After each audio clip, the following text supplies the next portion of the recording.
Welcome to another episode of How I Discovered My Gift with yours truly, David D. Simons. Now, this episode, I already know, guys, just from knowing this brother, this is going to be a revolutionary episode. This is going to be an earmarked episode. This is going to be a bookmark episode. I just know it. I can see it already. But let me tell you about our guest today, Brian Adamson, who's a God-fearing man, a husband, father, and fitness advocate. He is a real estate investing mentor serving students all over the world, and a man committed to helping people change their lives every day through real estate investing. He's the founder and lead educator of BBR Education Group, as well as the founder of iFlip University. You can learn more about Brian on his website at brianadamsonofficial.com. He's also featured in Yahoo and other prestigious sites. And I just want to tell you about my personal bio for this brother. So Brian and I had the opportunity to connect over some months here and just become instant brothers. And the thing I observe about Brian that I really admire is just his authenticity of who he is. And he's gone through, as you'll hear in his journey, different challenges and different things, but it's made his character something that you rarely see in life today. People with outstanding character, outstanding leadership. They're not swayed by the crowd. They're not swayed by what everyone else is doing. He's really, really focused. And then the other part of it is that this brother has a focus and a dedication and a commitment that I've rarely seen in people, a go-getter attitude. And he's hungry to succeed. But here's the other unique part of it. Hungry to succeed, but so steered by God, right? He allows God to steer his ambition and to steer his drive. And that's what makes him a unique, beautiful soul, man. And I'm just so blessed to have a friendship and a brotherhood with this brother on the show. Brian, thank you for coming on the show. Thank you, man. And, bro, you already got me over here misty-eyed, man. I appreciate the warm sentiment. Yeah, much appreciated, bro. No doubt, man. No doubt. Well, I have the benefit of getting to hear of the journey, and I want you to take our listeners through your journey, taking them through, growing up in Detroit and then going into college, of course, and that whole experience and where you get introduced into real estate and that whole journey, man. Yeah, man. I as you mentioned, born and raised in Detroit. Grew up, my parents were blue collar. My dad was a firefighter for 30 years for City of Detroit before retiring. My mom was a cashier at a grocery store for 25 years. And so work ethic was something that was instilled in me at a young age, right? I think I got my first job at 12, sweeping up here in a barbershop, and so, I always had this infatuation for money. And I think right around that age of 12, I knew I was going to be a money guy. And that clearly meant something different to me then than it does now. I understand that I'm an financial instrument, an asset for the kingdom. But at that time, it was like, I know I'm supposed to make money. And so my pursuit of starting to make money on my own started up sweeping up here at the barbershop. And then it led to other, small jobs, Boys and Girls Club, et cetera. And none of that was really moving the needle enough. And unfortunately, I made some bad decisions, and, the people that I saw that was making the kind of money that I wanted to make were those, in the streets and hustling. And so, I took that path and found myself, in trouble at the age of 17. I was looking at a 4 to 10 year felony my senior year in high school, just months before graduating to go to college on what at that time was a full ride academic scholarship. As one could imagine, I was pretty distracted, with not knowing what the situation was going to be with my freedom. And all the while, my now wife, then girlfriend, also got pregnant. So this transition from 17 to 18 years old, 4 to 10 year felony, left my mom's house at 17, baby on the way at 18, and now flunking out of college on a full ride academic scholarship. And so I was in a dark place, to say the least. And, by God's grace and my ignorance, I found Christ through that process. And, that it started out as fire insurance, if I had to be honest, right? I just believe hell was real, and that was probably a place I was headed. But I also believed in God. And again, just through my ignorance and his grace, he started to do some things in me, and didn't have to end up going to prison. Got on the other side of that case, fully expunged from my record, got rematriculated back into college. Fast forward today, we got a beautiful 20, soon to be 21-year-old daughter who is on her way to a doctor of chiropractic program here in the next couple of months. So, I mean, my life has been amazing, right? In lieu of, all of the strongholds and shortfalls early on. But again, it's just my testimony to God and his grace and his mercy on my life, and that he's even blessed me to still have a unique purpose that he designed for me through all of my ignorance. It's just, it amazes me daily when I think about the fact that I tried my very best to throw my life away, and all the while he was just the ultimate redeemer of it all. So I'm grateful for that, bro. Wow.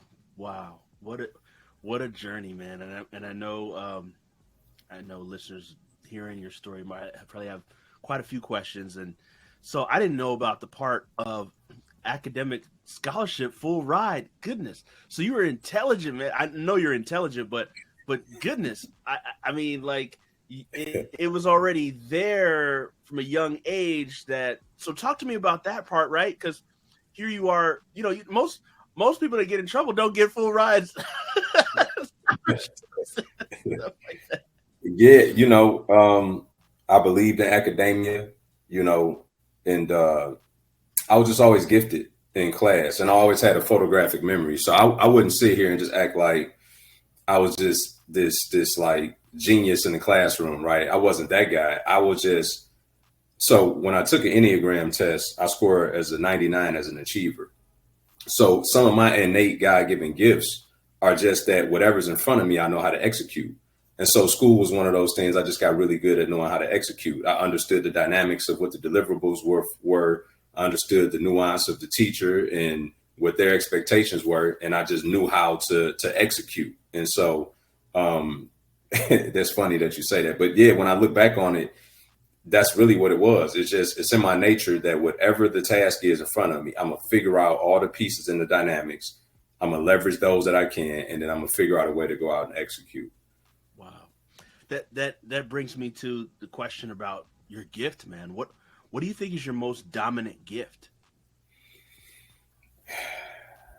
I would say it vacillates between, okay, I'll pick one.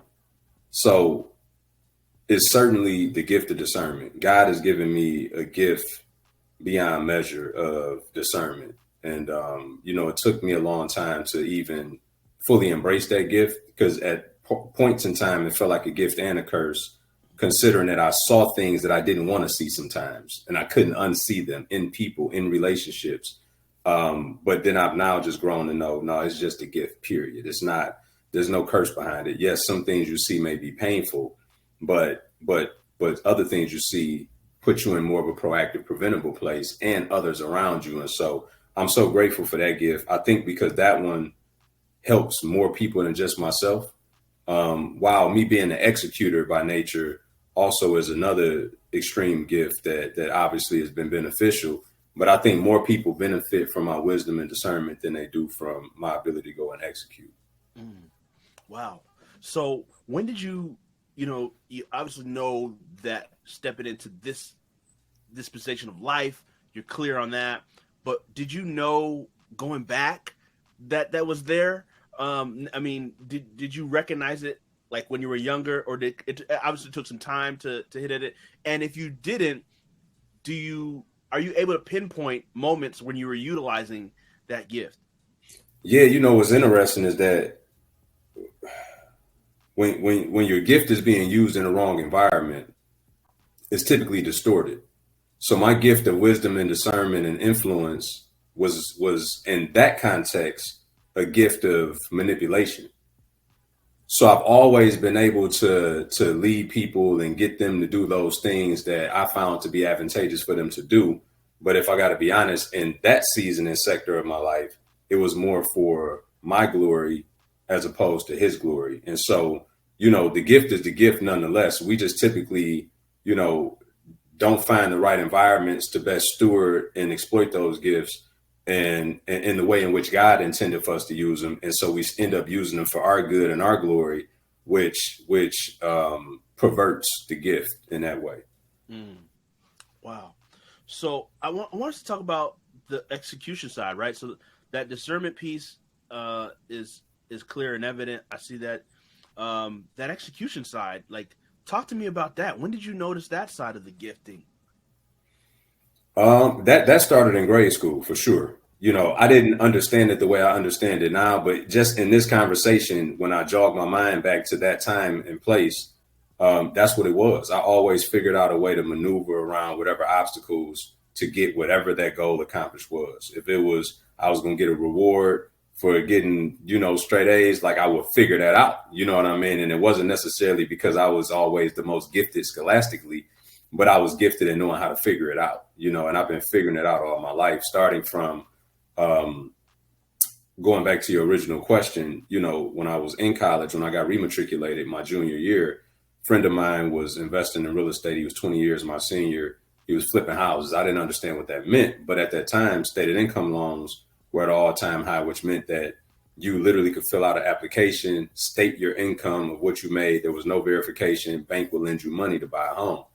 Well, they would qualify on paper, but not, they didn't have the liquidity. So I was leveraging my refund checks in college to cover their down payment. When they bought the house from my buddy, then he'd give me a return on my investment. So that's literally how I got started in real estate, from a $6,000 refund check. And then I quickly figured out, if I'm helping these people buy houses and all they doing is stating their income, I'm in college, but I could do the same thing. So I started stating my income, bought my first couple of properties, and then I built a new construction home when I was 23, my senior year in college, for me and my family to move into once we graduated. Amazing. So walk us through that, because somebody hearing all that, like, whoa, wait a minute, college? How do you do? Wait, you just took your refund? Like, take us through the scenic route of that whole journey, and also include, because I know you're a family man, include the journey with your girl and your daughter, and just take us through the scenic route of that whole process. Yeah, I was crazy back then, man. I always have been big about taking care of my responsibilities. I've been on my own since 17, right? Jumped into manhood, fatherhood at 18. So I do those things by default as a provider. Who I needed to become to be the best version of me for them, I think was probably the most interesting part about my journey. But back then, yeah, I provided like nobody's business. We had 2 vehicles, we had 2 apartments, we had, you know what I mean, from a very young age. And that's, again, those things I think just are innate gifts of mine. Like, I don't even, things that people think and find challenging, I just do. Right. Because it's like, well, this is what we need to do. Like, no different than, now I own over 100 apartment units and done over 100 fix and flips. And people get enamored with that part. For me, I'm not enamored by that, because I'm like, if I sign up to be a real estate investor, I should have some statistics. Right. The thing that I find most endearing about my accomplishments is the fact that I've been able to package and deliver all of what I've learned over the last almost 2 decades, and now give that to other individuals all over the world, as you intimated, and watch them go and build the lives that they want for themselves. To me, that's a wow moment, because I expect certain things for myself. That one I did not expect for me at all. I had no aspiration on becoming, a public figure. As I mentioned, I was in the streets, so I kind of had that mentality of stay in the background, take care of your business, stay out the way. And God had a different plan, man. He needed to pull me out front and give me a platform. And I'm not confused as to why he gave it to me, because it was nothing that I desired to do. This was truly his heart desire. Deep, dude. So you get this refund check, and you take this refund check, you help your buddy. Like talk to me how this real estate opportunity came about. It's like, were you in the right place at the right time? Because, like you said, you just, so I imagine you just got back into good standing with college, right? Mm-hmm. And like, I want the detail, man. Like, how did? Yeah. What's funny? A quick thing about the college piece that I think is helpful. So I left I left college. Obviously, I flunked out. I got a 0.0, literally, right? I withdrew from the couple of classes that I was doing horrible in. The ones that I was doing great in, I ended up failing those because I was missing so much school. When I go back, my first semester back to college, when I get rematriculated, I get a 4.0. Right. So, and I don't share that because that means something to me. I share that because I think it means something to the viewers to understand that it's all a mindset thing. Right. I was just as capable at that other point in time of doing the very thing that I did when I got a second opportunity to do so. And so, regardless of what it is that you may be faced with and challenged with that may seem to be a failure at one point in time, don't let that define everything. Just let that define that moment. Because when you get your second opportunity, the outcome could be to the very extremely different, And but yeah, my buddy, he was a mutual friend of like our quote unquote network that I was a part of, right? And I had really I knew that he did real estate, but again, at that time, that really wasn't of my interest per se.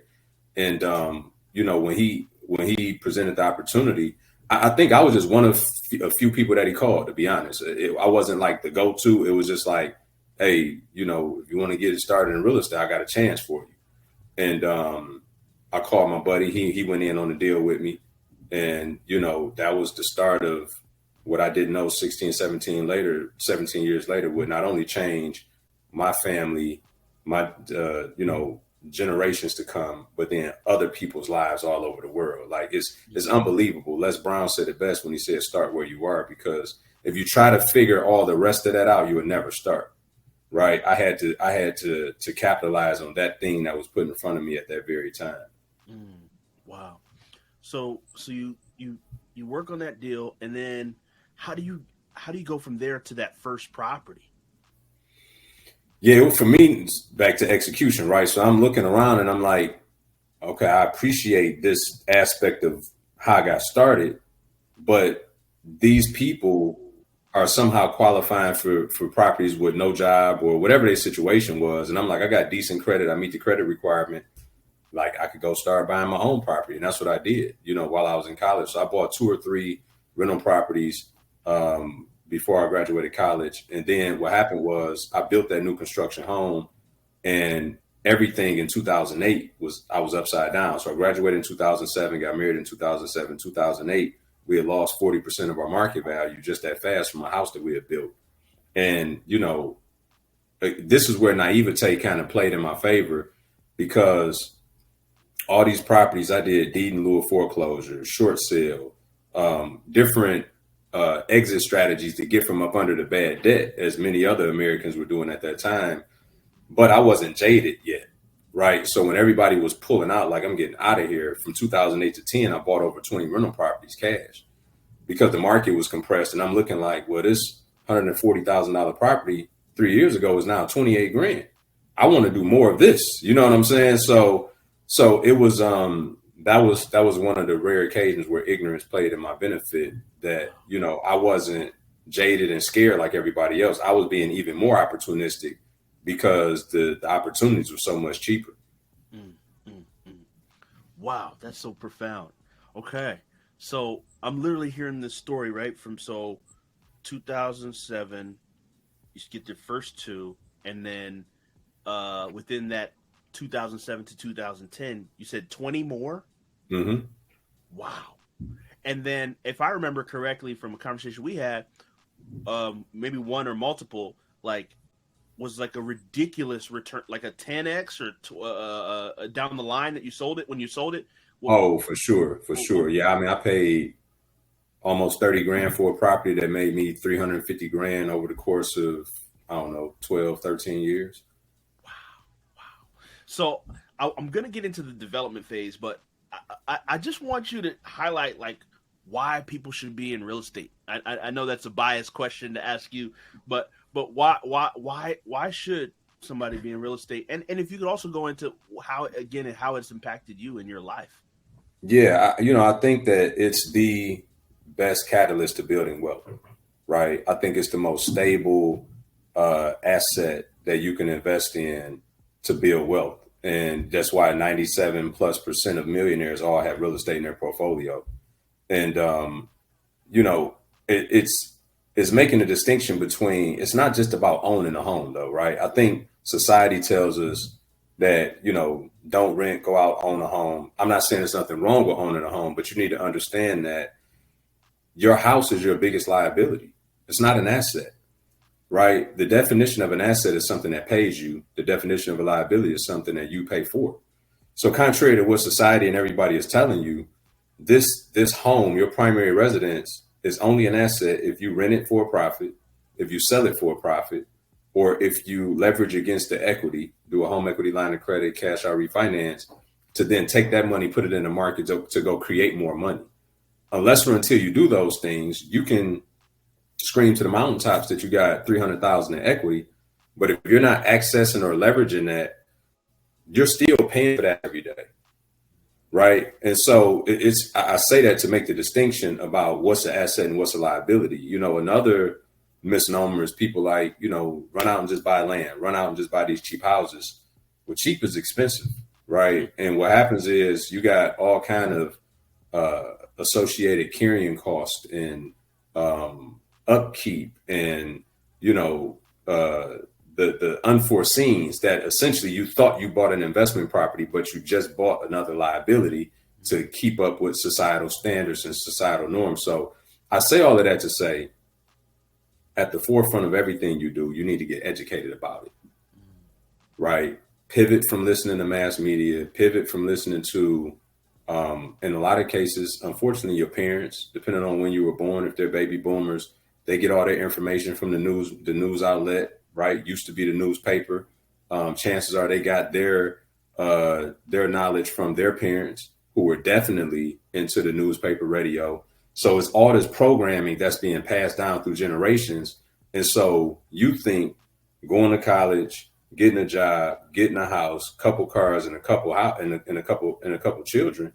Now you got to get Dave Ramsey on the phone, right? Because you have now put yourself in the rat race for the next 30, 40 years. And so I know that was a roundabout answer to why real estate is so important, but I wanted to give that additional context so I'm not misguiding people to think it's just a function of going out and buying stuff. The real estate is important once you understand how to buy the right real estate that can perpetuate this cycle of generational wealth and financial freedom for you and your family. Bars. The reason why I also asked you to go into that, I listeners should know that you're an aficionado, man. Like, you are a beast at this whole space as an entrepreneur, as a real estate investor.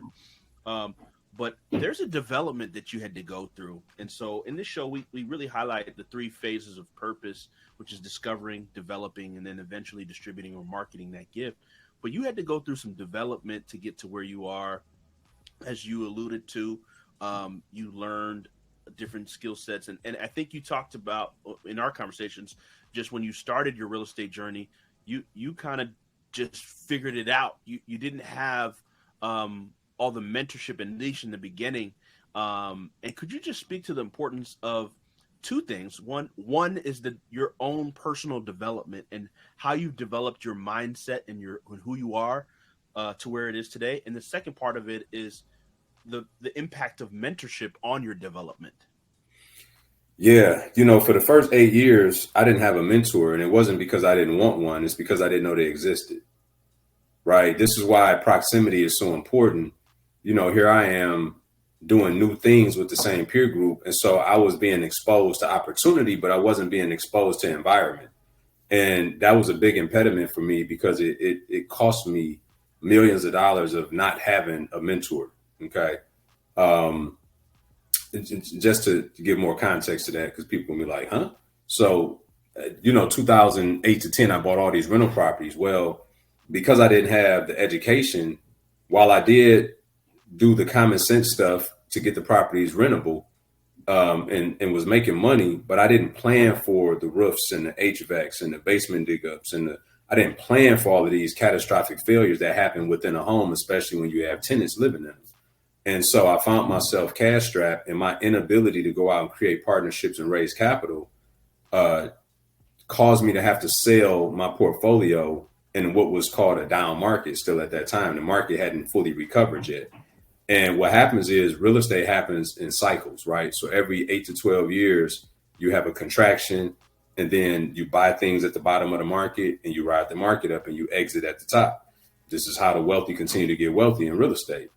So because I had to abort that process much sooner, sold my portfolio in the down market, had I held that portfolio until the start of COVID in 2020, where the next market cycle was about to happen before the pandemic, I would have made like 2.8 million bucks. So the ignorance cost me. Ignorance is expensive and we can't afford it. Like it literally cost me a couple million bucks from not having the right wherewithal, acumen, and environment and network around me. So, that's one example of why mentorship is so important. So when I finally got exposed to mentorship, found like a infomercial one night, led me to a free thing. I was the perfect prospect because I had never been to anything like that. So, I go to the free thing and I'm drinking the juice. And then I go to the 3-day thing and I'm like, man, this is like unbelievable, And I remember going home telling my wife during lunch, I was like, I think I'm gonna sign up for this program. At this time, I didn't know the cost. Went the next day and they dropped it on us. It was 40 grand. And so it was interesting how God orders your steps. I had just did what's called a cash out refinance on one of my properties and pulled some liquid out. So I had money in the bank and I had gotten what's called a pre-approval through a hard money lender. I was about to go start flipping houses on my own. Thank God he put this in my path. And I had the decision of, do I take this money and go try this on my own, which I've been doing for 8 years already? Or do I take this money plus leverage my credit, my wife's credit, and because we ended up spending almost $60,000 with this program and pushed it all to the center of the table, depleted all of my liquidity and means, but then learned a skill set that I went out and raised over $1 million in my first 6-7 months in that program and bought 20 deals using other people's money. Wow. That forever changed my life. Wow, dude, that's so amazing. It's just, I would say there's 2 ways to learn: mistakes and mentors. And you did the first date with making your own mistake, and then you did the last part of your journey all through the mentorship. But wow, take us inside that, man. Like that's just catastrophic, because there is a part that your mentorship played, but you still had to do and utilize your gift of execution to make things happen. So could you take us inside that whole experience through this process? Yeah. I tell people, and especially my students, I get nervous. I mean, I remember trying to raise capital from people, 20, 30,000, 40,000, and my hand would be shaking on the phone. Like I get nervous, I get anxiety, I get apprehensive, I get doubt, I get all those things. The thing that separates me from most people is I just do it afraid. I just so happen to trust God more than myself.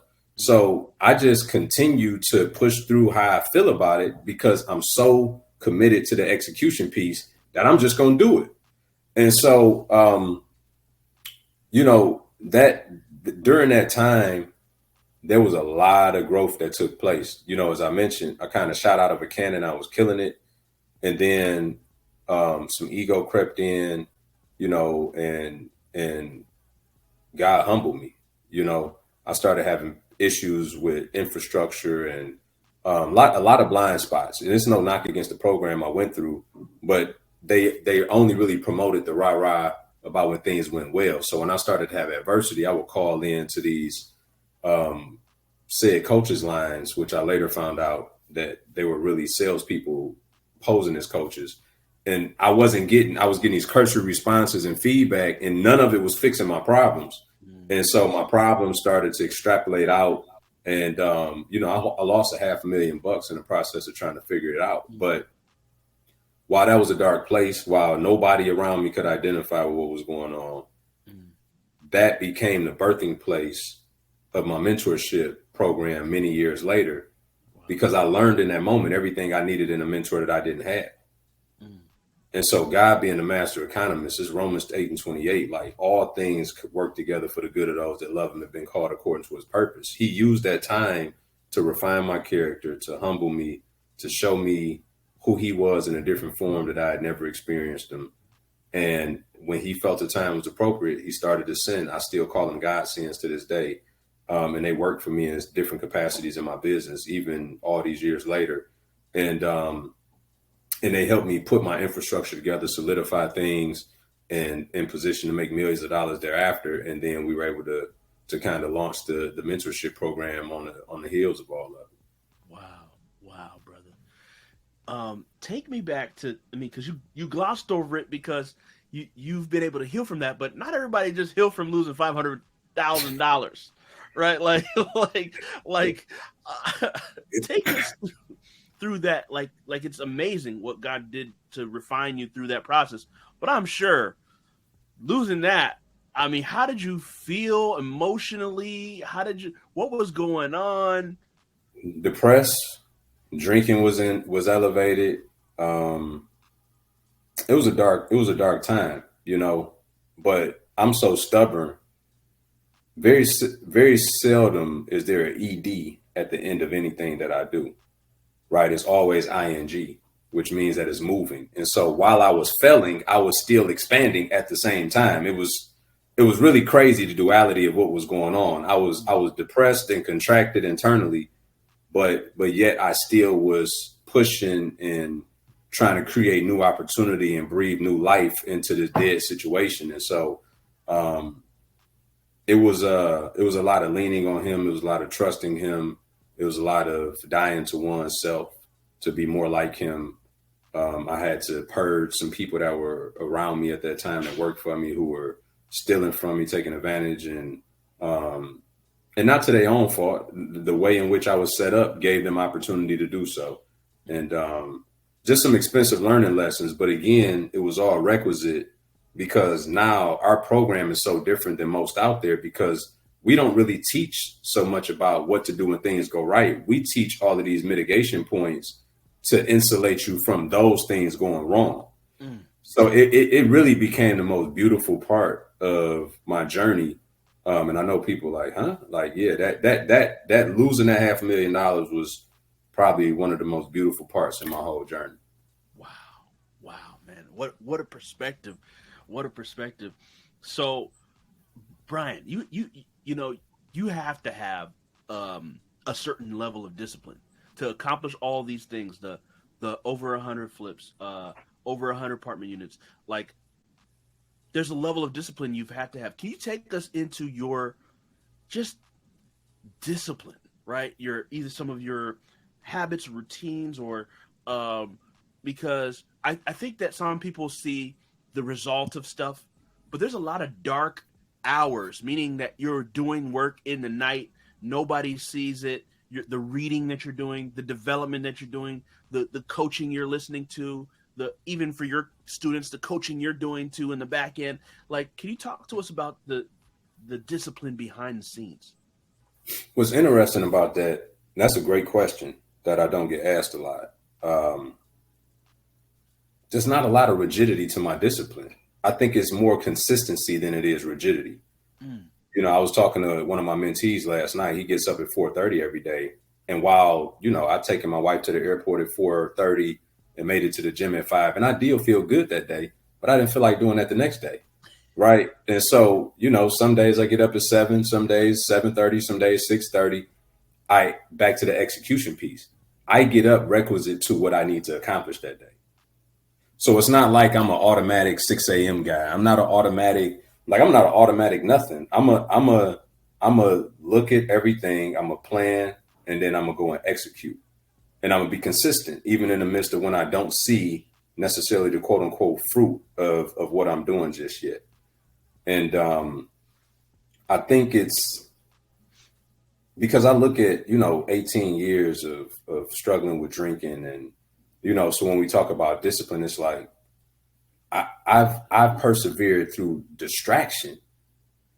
So it's hard for me to look at that as good discipline. I think that my innate ability to execute has always just wheeled me through even all of the noise and the nonsense.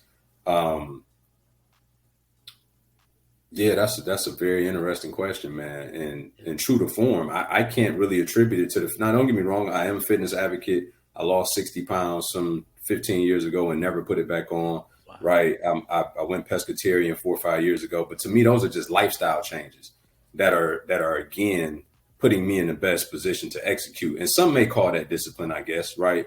To get up and go to the gym 4, 5, 6 times a week. But it's just requisite to having a healthy lifestyle, to look in a certain kind of way. So I don't really look at discipline as much as I look at it as, what do I want?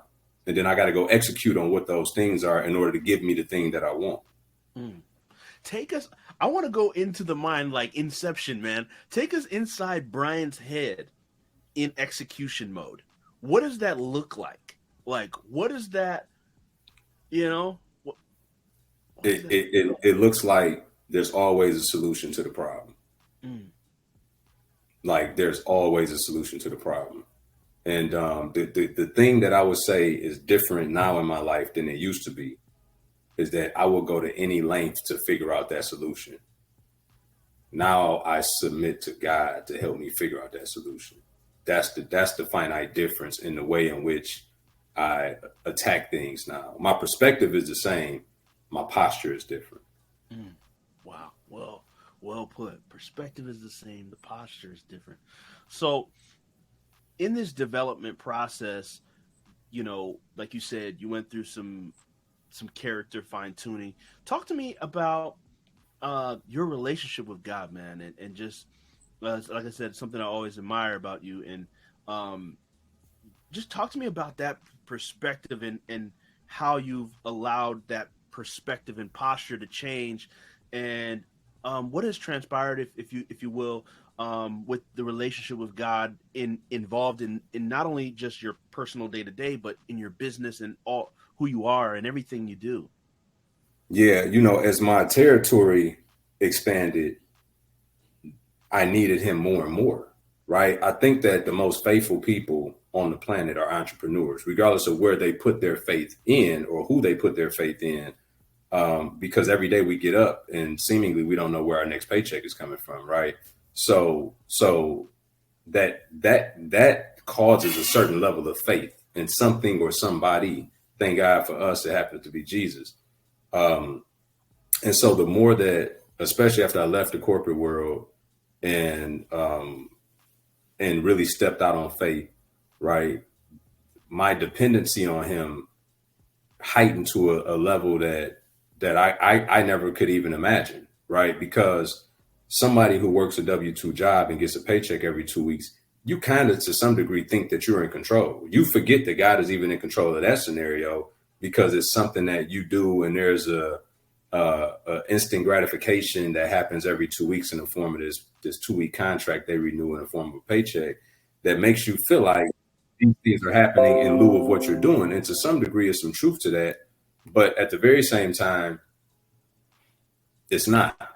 But when you step away from that environment and you literally up every day and don't know where your next check is coming, and I'm saying this tongue in cheek, right? For you get it that we have things in place, but I'm saying it to paint the picture for the listener,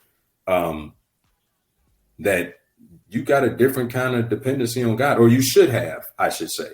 Some still look at it from them and from their vantage. For me, I'm completely aware of who's in control and who I need to consult with. And, you know, there's been seasons in my life where I've been rich and what I would say miserable because I was forcing things to happen because of my will that was juxtaposed his will.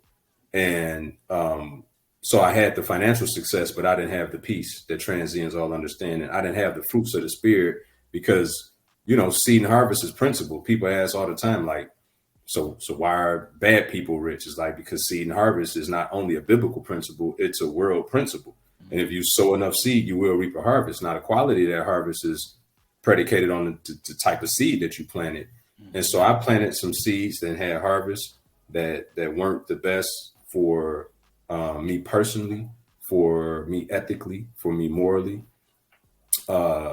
And I had to live with the consequence of that, right? And so now, rather than do do-overs and try to rush what I think my time is and success should be, I just submit to him, because at the end of the day, scripture tells us his purpose prevails anyway.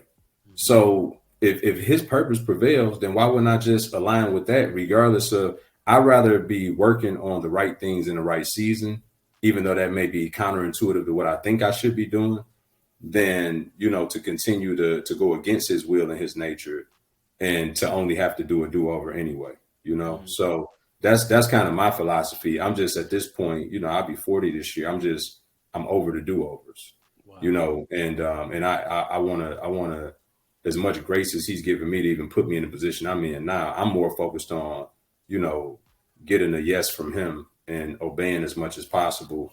And I know that the real fruit holistically will happen in my life. So as long as I surrender to his will. And so for me, just to put a italics on that, the real turning point for me after 18 years of walking with him, 1 foot in, 1 foot out, drinking, partying, doing my thing, is when I stopped drinking. That's when the Wi-Fi signal was no more interrupted, and I was constantly plugged in, and I was sensitive to the Holy Spirit, and I wasn't quenching the Spirit anymore, to where I could hear from him clearly. And that's when he's done.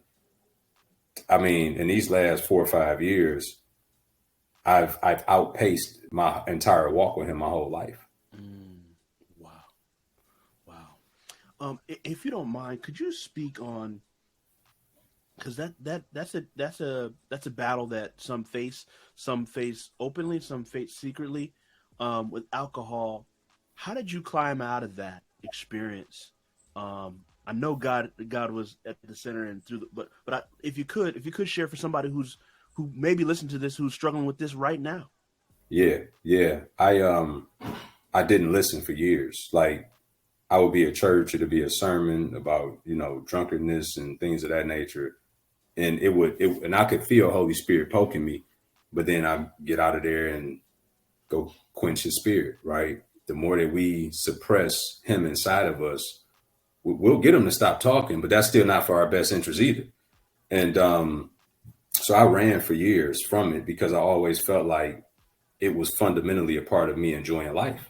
Like, I go to a ball game, we drink. And if I go to a birthday party, it just became a fundamental part of anything that I did recreational, and a time pass. Right. And so I just, as much as I knew it to be wrong, in my mind, I would justify that it was still okay. You know what I'm saying? Like, cause I was still doing, when you put the Franklin T out and you're like, but if I look at the good I'm doing, if I look at right. And so we can justify and rationale all these things. But the bottom line is his word, and he means what he says. And even for those that necessarily, don't think they have a problem, James talks about, how, some things are sin specifically for individuals, right? Like, my wife can have a drink and it's not going to evoke certain things in her, nor is she going to get to a point of drunkenness. Whereas for me, like, I'm signing up for the party, you know what I mean? That's what we're doing. And so, and I got really good at it just being a part. Like, it didn't seem as an impediment because I will go out and still execute, right? And will my way to that point. But what I would say is, I finally, it was when I remember clear as day. It was, my daughter was having a dance competition at this hotel, and parents, it was late at night, and we were hanging out, having a couple cocktails, and I didn't drink much at all that night, maybe 2 or 3 drinks. And the next day I woke up and I had this headache. Like, I could not, we were high up in this suite. So I thought maybe the altitude was messing with my head, because it was unbelievable, the type of headache I had in comparison to how much I had consumed. And I remember having a couple client calls and a team meeting with my team that day. I had to cancel a couple client calls. I had my team meeting from the tiki bar at the whole, trying to, get rid of this hangover. And I woke up the next day and I was like, man, this is stupid. I literally was like, this is stupid. I ain't doing this no more. And I did a 6 or 7 day cleanse, which I always do at the start of the year anyway. And my wife and I, we went to our favorite Mexican restaurant. We sat there at the bar and I ordered dinner.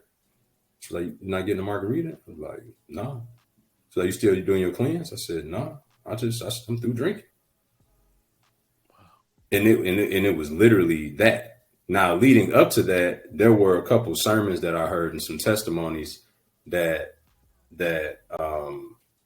Sarah Jakes Roberts, she talked about one about taking authority over your gift. And if you don't take authority over your gift, you allow people around you to use your gift under their authority. And that so resonated with me in the season I was coming out of, where I was in this environment where that's exactly what was happening, right? I was having financial success, but people were more so benefiting from my gift than even I was. And that was one thing. And then I was at church and I heard this other testimony from a guy who had struggled with like drinking and cocaine. And you know, he's now an evangelist and doing great things. And both of those happened maybe a week apart. And I broke during both. One of them I was listening to on a elliptical at the gym, and I'm just crying as I'm listening to the story. And so those what I would say were pivotal moments leading up to it. But the day that I made the decision, I just woke up and I literally had no desire after 18 years of I'm talking drinking every week, essentially, had no desire at all. Amazing. Wow. What a story, man. I know somebody needed to hear that, man. Thank you for sharing. For sure.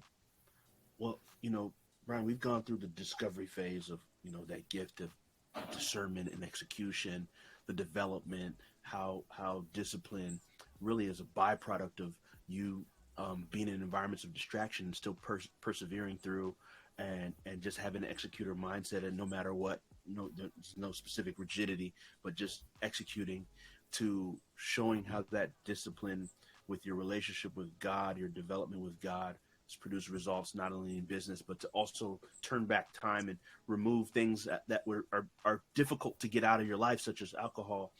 Can you take us into the distribution of your gift, man? So, like, you've built this amazing educational platform to help other people.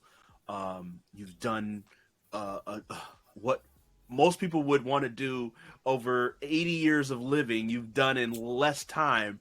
And so could you speak to, you know, how you distribute your gift in the sense of both in your business and your gifting? And I know you're a speaker and author, how you distribute your gift to the world, man. Yeah, I think, I'm just very intentional, right? I really get up every day with the idea that, you know, I'm his vessel, and I try to keep it as clean as possible so that, you know, I can hear clearly and I can act on those things and opportunities that he puts in front of me. Because, you know, as our mutual mentor talks about, you know, when you look at Matthew 6:33, I believe the scripture is referencing that we do have dominion over a specific assignment. And within this assignment are people that we come in contact with every day. And so trying to be sensitive to, why am I coming in contact with these individuals? And then when I do, letting his light shine through me as much as possible. And so my mentorship style is very unorthodox, probably comparatively speaking to the world, while from an X's and O's perspective, we go very deep on execution and mitigating risks and all those things and analyzing. But then there's also that spiritual element to it. You know, I talked to a couple of students the other day who were struggling a little bit, husband and wife, and at the core of it, they were trying to have too much control, and control is the antithesis of faith. And I just asked them, I'm like, you know, you worried about whether you're going to have the money for the deal, and that's keeping you from actually getting the deal, when your job is to get the deal. His job is to make the provision. So you're trying to do his job. And so, you know, most can't probably resonate with that. But the truth is that you're not supposed to have it all figured out. Because if we did, we wouldn't have any need for faith. So I'm very instrumental in trying not to do his part and focusing on doing mine. And then, you know, let him do what he does best. And, so in my personal life, I'm an elder at the church. I'm just me everywhere I go, right? I find myself even in some worldly settings recently where I didn't even realize I referenced scripture in the middle of a real estate thing that I was invited to speak at. I just can't. I can only attribute my success to doing it this way. So if you want to know how I did it, then I got to give you that with it. And for some, it makes sense. For others, it don't. But I was just telling my mentee last night, what's interesting about that is we can quote, you know, Warren Buffett, and we quote everybody from the world at seminars, and nobody's offended, and they writing them down and run with it. But you quote a scripture, and it's like, oh my God, he just said a scripture. It's like, so it's okay to quote everybody else but Jesus. I don't get it, right? So for me, and I don't plan on getting it. I'm just planning on keep showing up, being me. And for those that get it, they were supposed to, and those that don't, not my tribe. So I really have gotten a resolve of not worrying about everybody else. I just really just show up as me, and I'm gonna tell people what it is. And for those that subscribe to it, cool. And those that don't, that's okay too. Wow, respect, man. So tell us about BBR Education Group and the work you do there, and in creating that mentorship that you wish you had when you started. Yeah, it's been a phenomenal thing, and we got students in Denmark, Japan, Afghanistan, all throughout the states. Been very blessed to have our footprint reach internationally, particularly because we teach people how to buy their time back through investing in real estate remotely, right? So it's not that you can't do it in your backyard, but we show you how to open yourself up to the realm of possibilities that may not exist in your backyard. And coupled with that, we show people how to do it leveraging other people's money. 90% of our students do their deals with no money out of pocket, as that's the same way in which I approach my business. Even having the financial resources, I still go out and raise capital, create partnerships, because so many years ago, I learned that was my biggest impediment next to hitting my fundamental ceiling of achievement.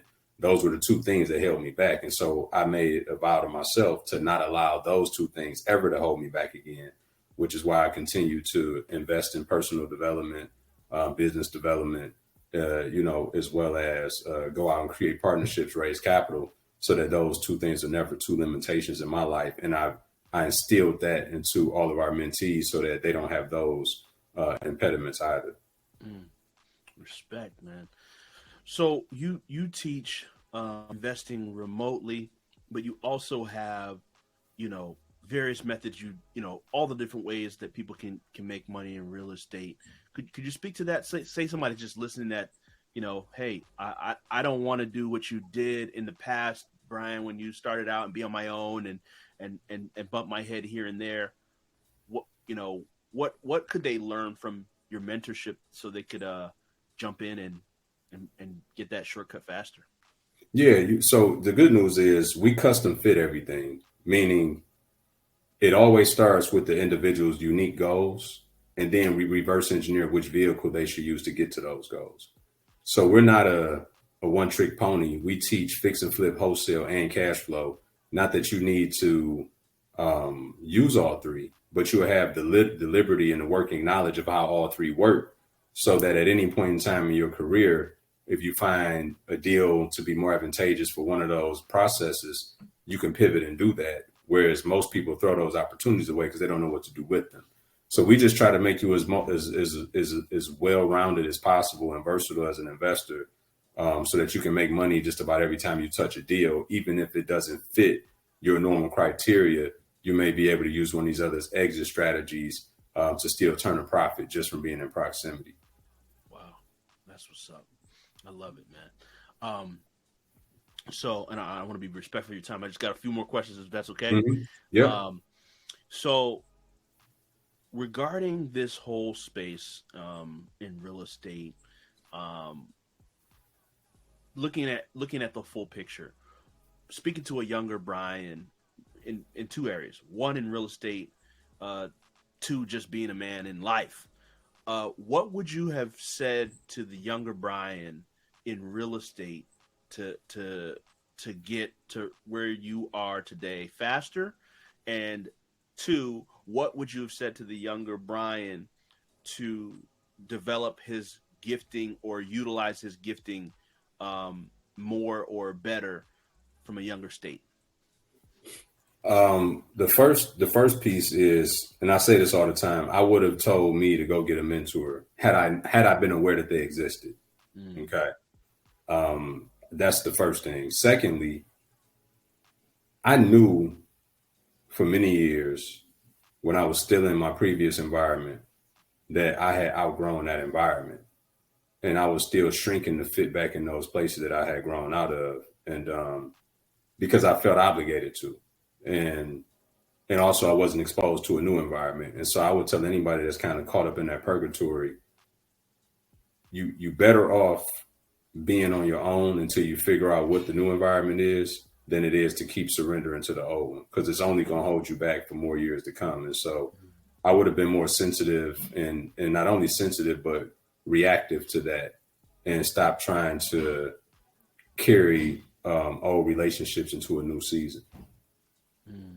Dude, that's good. Not shrinking back. Respect.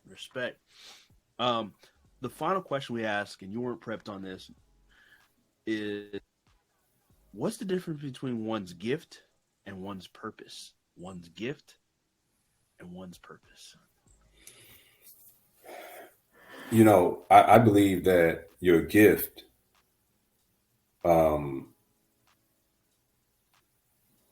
is interesting because, as I mentioned earlier, while the intent of your gift is to be used for your good and God's glory, your gift can be manipulated to being for your good and your glory.